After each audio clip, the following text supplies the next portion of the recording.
C'est l'une des plus grandes ambassadrices des Outre-mer en France, Babette de Rosière, est mon invitée pour le Salon de la gastronomie des Outre-mer et des cuisines du monde. C'est la 9e édition, chère Babette, les 26, 27 et 28 janvier.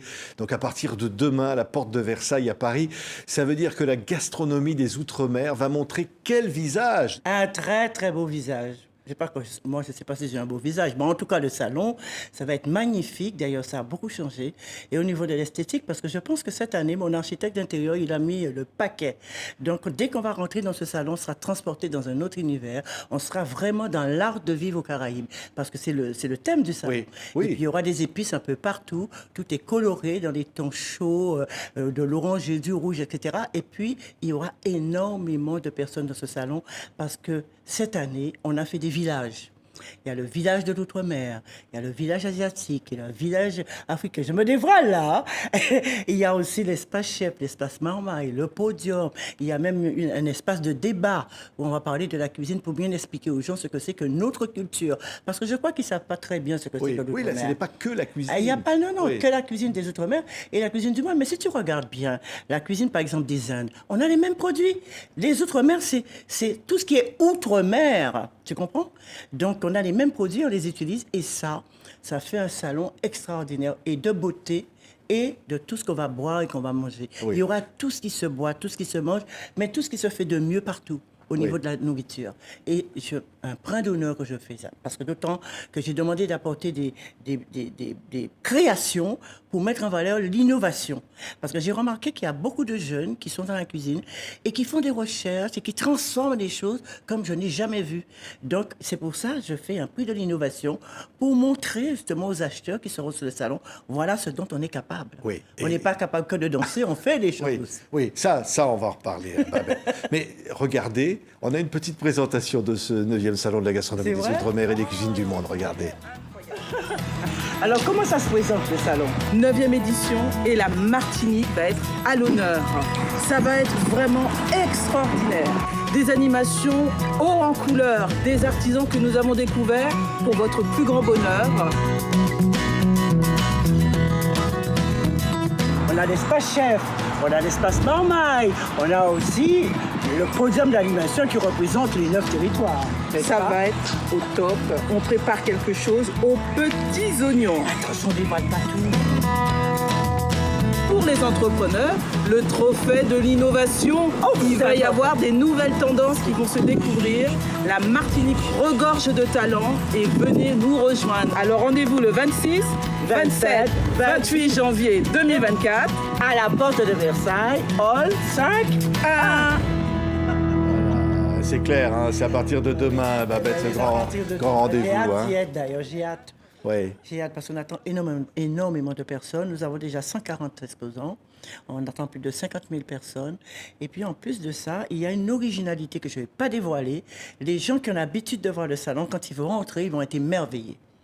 Parce Oui. que je leur réserve une très, très belle surprise. Je ne vais pas le dévoiler, il faut qu'ils se déplacent pour voir Oui, ça. oui. Il faut qu'ils le méritent. Oui.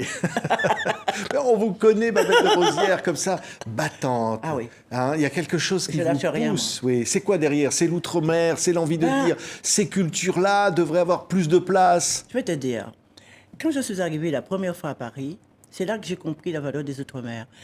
J'ai commencé à faire une première petite émission avec un citron vert. Et ils m'ont dit, mais attends, mais ton citron, il n'est pas mûr. C'est là que j'ai compris qu'il y avait un train de retard. Parce que le citron vert a toujours été vert chez nous. Ici, le citron a toujours été jaune. Donc, c'est pour ça que j'ai décidé de faire un pont entre la culture des Outre-mer, qui est une culture française, et la culture de l'Hexagone, pour leur faire comprendre que nous avons la gastronomie de l'Hexagone, mais qui se marie bien aussi avec la gastronomie des Outre-mer, qui utilisent que des produits français. Et c'est pour ça que je me suis dit, je vais m'occuper des Outre-mer. À tout point de vue, on n'en parle pas.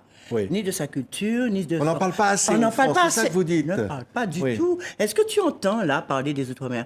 Dernièrement, le président Macron a fait une conférence de presse. Est-ce que tu as entendu une seule fois le mot Outre-mer? Je te mets en défi, on regarde après si tu veux. Oui. Non, on oublie l'Outre-mer parce que l'Outre-mer, c'est loin. Tu vois, autrefois, l'Outre-mer, ça arrangeait bien tout le monde. C'était une terre d'exil. C'est là qu'on prenait les bannis, les bagnards, les gens qu'on ne voulait plus dans l'Hexagone, on les mettait là. Les fonctionnaires qu'on ne peut pas caser, on les mettait là. Et en plus, ils gagnaient 40%, et jusqu'ici, 40% de vie plus cher, alors que les gens des Outre-mer sont en train de mourir de faim et ils vivent tous sur le seuil de pauvreté. Ça, il faut savoir. Il y a énormément de problèmes qui se passent en Outre-mer. Personne ne sait. Le problème de l'eau, le problème des sargasses, le problème du com d'école, le problème du chômage. Il y a énormément de choses. Ça n'intéresse personne. Les ministres, on en a changé 4. Dans la deuxième mandature, on a eu 4 ministres de changer. C'est pas normal. Comment voulez-vous faire une politique normale avec des ministres instables? Oui. Tu peux m'expliquer? Oui. Je vais même te dire une chose, parce qu'il faut qu'on le sache, ça. Philippe Vigier, qui a été le dernier ministre délégué nommé, je ne sais pas qui c'est qui va le remplacer, il s'est déplacé dans les 9 territoires. C'est le record battu. En 5 mois, ce ministre a fait le tour des 9 territoires. Ça veut dire qu'il s'est bien plu. Mais quand il est arrivé en Guadeloupe, il s'est dit, il a trouvé une merveille pour régler le problème de l'eau. Nous, on s'attendait à quelque chose de formidable. Parce que Caranco, avant lui, avait promis des choses. On l'a viré comme une malpropre. Mais lui, il avait dit, voilà, vous faites couler l'eau du robinet, vous faites chauffer l'eau, vous le mettez au réfrigérateur et vous le buvez. Et là, la question de l'eau est réglée. Voilà, qu'est-ce que tu en penses? Alors que les tuyauteries sont vétustes, que l'eau est polluée, mais toute l'eau est polluée. C'est pas que là. Dans la mer aussi, l'eau est polluée, les poissons meurent. On est obligé d'aller chercher les poissons ailleurs. Mais pour lui, c'est normal. Oui. Il faut réchauffer. Donc l'Outre-mer, voilà. il y a une espèce de cri derrière ce salon de la part des Outre-mer qui se sentent oubliés. Mais bien sûr, ce salon, justement, son but, c'est de valoriser les Outre-mer, faire prendre conscience que les Outre-mer existent. L'Hexagone est là, bien sûr, mais à côté, il y a nous. Il ne faut pas nous laisser de côté. Maintenant, on nous laisse de côté. Je vais même te dire quelque chose qui m'a froissé. Je peux te le dire. Parce que les Outre-marins, il faut qu'ils sachent aussi. J'ai demandé le haut patronage au ministre de la Culture, pensant que le ministre de la Culture, je l'aimais beaucoup, comment il s'appelle, Malak. Abdul Malak. Et là, je me souviens qu'elle avait fait une intervention dans une, je ne sais pas si c'est, non, dans une manifestation, je ne sais pas lequel, je ne me rappelle plus laquelle. Et elle avait parlé, elle avait pris la parole pour défendre sa cause. Je me suis dit, voilà une femme qui me correspond. Donc, je vais lui envoyer une lettre pour lui dire que je voudrais avoir le haut patronage pour mettre en avant la culture des Outre-mer. Elle m'a dit non. Elle m'a refusé.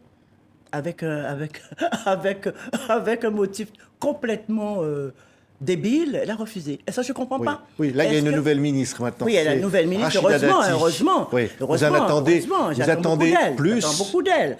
Parce que Rachida Dati, elle a promis qu'elle va s'occuper de toutes les cultures. Parce qu'en France, il n'y a pas une culture, il y a les cultures. D'accord? Parce que les Antilles, on a notre culture française, mais aussi, on a notre culture aussi de nos Outre-mer. Donc, elle a dit qu'elle mettra tout ça en avant. J'attends de voir.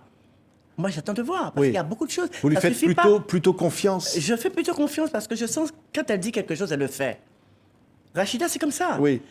Tout le monde peut dire ce qu'elle veut de Rachida, mais quand elle dit quelque chose, elle le fait. Oui, mais on avait... Et ça, c'est quelque chose que j'apprécie beaucoup. Mais vous aviez dénoncé à plusieurs reprises les ministres qui viennent uniquement pendant les campagnes électorales. L'Outre-mer les intéresse, c'est ça que vous dites. Tu vois les ministres en Outre-mer à l'approche des élections.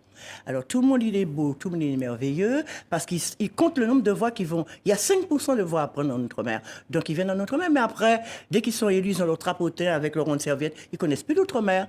L'Outre-mer, mais même, il y en a qui méprisent l'Outre-mer. Il y en a qui viennent en Outre-mer, qui rigolent bien, et quand ils sont entre eux, ils rigolent.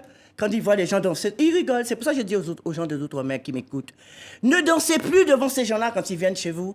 Vous n'avez pas à danser. Est-ce qu'eux, ils dansent? Non, ils dansent, ils mettent des colliers, ils mettent tout ça. Non, il faut arrêter ça. Il faut arrêter ça, c'est ridicule. Oui. C'est donner trop d'importance à ces gens-là, parce que ces gens-là vous exploitent. Ils viennent pour prendre des voix. C'est tout ce qui les intéresse. Vous les intéressez pas. Mais moi, les Outre-mer m'intéressent. Je me battrai jusqu'au bout pour les Outre-mer. Mais pourquoi je ne suis pas plus avancée? Parce qu'ils ont tous peur de ma langue. Ils ont peur de mes réactions. Oui. C'est pour ça qu'ils disent Babette. On va dire, vous êtes un peu incontrôlable. Voilà, Babette, elle va... Oui. Non, moi, je sais faire la part des choses, moi. Tout ce que je veux, c'est qu'on s'occupe normalement, je dis bien normalement, des départements et territoires. Vous l'avez payé cher parfois, votre franc-parler, Babette. Oui, moi, je suis désolée. Hein. Moi, à partir du moment qu'on ne me tue pas, le reste, je n'ai rien à faire. Moi, j'irai jusqu'au bout de mes réflexions. Tant qu'on me fera des choses, je dirais. Par exemple, j'ai fait une mission ministérielle. Mais c'était la pas. C'était la pas pour prendre Babette, pour la mettre dans... Voilà, pour qu'elle soit avec nous et qu'elle ferme sa gueule. Mais je ne peux pas fermer ma gueule. Devant une situation aussi grave de ce qui se passe en Outre-mer, je ne peux pas la boucler. On a voulu vous acheter, c'est ça que Ah, je pense, oui. Vraiment? Je pense. Et je le dis, et la personne se reconnaîtra, je pense. Mais ça n'a pas marché. Et bien évidemment, on a voulu me mettre de côté. On m'a savonné la planche. Mais je suis toujours là. Et quand on me savonne la planche, j'ai l'habitude de marcher sur les terrains glissants. Je ne tombe pas. Oui. Je ne tombe pas. Oui, mais la politique, c'est ça, c'est dur. Oui, on vous l'a vu au conseil régional, on vous a vu à la mairie de Paris. Mais je suis rentrée en politique justement pour avoir une légitimité pour défendre mes outre-mer. D'accord? On m'a promis plein de choses, beaucoup de choses. Mais moi, les promesses, comme on dit chez nous, c'est mal papa. Il y a des gens qui m'écoutent vont écouter ça. Les promesses, c'est rien pour moi. Ce sont les actes d'amour qui comptent pour moi. Et pour l'instant, je ne les ai pas. Pour les outre-mer n'ont pas. Ce sont des actes pour l'outre-mer. Les outre-mer n'ont pas d'actes d'amour. Oui. Ils n'ont que du blabla.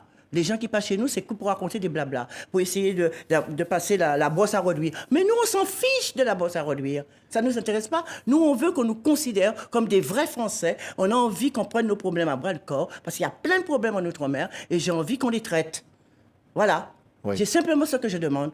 Qu'on ait un œil sur nous et qu'on les traite. Presque dire, sinon, qu'est-ce qui va se passer? Pas ce qui va se passer, c'est que les Outre-mer risquent de se rebeller. Mais attention, si la France perd les Outre-mer, ils en paieront les conséquences. Les responsables vont payer des conséquences. Parce que là, on est sur un volcan qui est prêt à exploser. C'est pas parce que les Outre-mer ne disent rien, ils restent dans leur coin, qu'il faut penser que tout va bien. On regarde le résultat des votes aux élections présidentielles. T'as vu le résultat, comment ils ont voté? Et pourtant, c'est pas leur esprit. Ils ont voté, ils ont crié, ils ont fait un cri de révolte. Oui. Il faudrait bien que le gouvernement prenne en compte les problèmes qui existent et qui sont vraiment urgents à régler. Tu comprends ce que je veux te dire? Oui. Le problème de l'eau, il n'y a pas d'eau. Nous sommes sur une île, il n'y a pas d'eau. Alors Babette, est-ce qu'au fond, se dire, voilà, mais là, on va parler à Paris, dans ce salon, on va parler de plaisir, on va parler aussi de gastronomie, oui, de mais on culture. Parle pas que. Oui, il y a un espace conférence. On a besoin de ça aussi.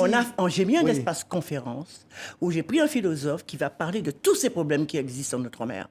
Et j'invite tout le monde à aller à l'espace conférence. Parce que c'est trop beau de venir, voilà, on mange, on boit, etc., on danse et tout ça. Mais à l'espace conférence, où on va soulever les vrais problèmes, on va les énumérer. En Guyane, l'immigration, Mayotte, vous avez vu la situation de Mayotte? Mayotte, c'est vraiment... On ne sait même pas si on est en France. En Guyane, avec les gens qui vont chercher l'or, vous avez vu la mer, tous les fleuves là sont commencés à polluer. Mais rien ne va en Outre-mer. Rien. Donc il faut remettre de l'ordre. Il faut qu'on trouve un ministre, d'ailleurs on est ministre délégué, on n'en veut plus, on veut un vrai ministre d'État dans la tête des Outre-mer, qui est libre et qui s'occupe des Outre-mer. Oui. Les délégués, on n'en a rien à faire des délégués. Vous seriez candidate? Je ne sais pas, je sais pas si je suis candidate ou pas, mais en attendant, je veux qu'on s'occupe des Outre-mer. Et cette année, je peux te dire que je serai très active aux côtés des Outre-mer. Je prendrai l'avion s'il faut, mais chaque fois qu'il y aura un problème aux Outre-mer, j'irai sur place. J'irai sur place pour faire entendre ma voix. Ah oui, parce qu'il faut, tu sais, quelquefois, c'est avec le fouet qu'on faisait marcher les esclaves. On leur fritait, etc. Mais moi, je n'ai pas besoin de donner le coup de fouet à mes Outre-mer. Non, je n'ai pas envie qu'on les fouette. Et je considère qu'on est en train de les fouetter, là. On les fouette à froid. On les regarde même pas. Ils ne sont pas dans le viseur. Ils sont dans un truc du gouvernement. Ils ne sont pas du tout dans les petits papiers du gouvernement. Ça suffit maintenant. Tu comprends ce que je veux te dire? Ça suffit. Et ce salon, justement, il sera beau, il sera festif. Il y aura tout ce qui se boit, tout ce qui se mange. Il y aura aussi la zone débat où j'attends tout le monde parce qu'ils vont toucher du doigt tous les problèmes qui existent dans nos 9 territoires. Merci. Babette de Rosières et son franc-parler, qu'on ne lui enlèvera pas. Ça, on ne peut pas me changer. C'est la Martinique qui est l'invité d'honneur cette année. 9e édition du Salon de la gastronomie des Outre-mer et des cuisines du monde à ne pas rater à la porte de Versailles à Paris. Et on vous retrouvera bien sûr C'est un très beau là-bas. salon. Il y a plus d'une 50aine de grands chefs et c'est extraordinaire. Les enfants, les mamans, ils vont apprendre à cuisiner avec les parents. Mais tu te rends pas compte, je fais venir. Mais vraiment, il y a des surprises, mais beaucoup. Je ne peux pas tout dévoiler, mais il y aura énormément de surprises et je vous attends tous au Salon de la gastronomie des Outre-mer, vendredi, samedi et dimanche prochain. Merci Babette de Rosières d'avoir été notre invitée.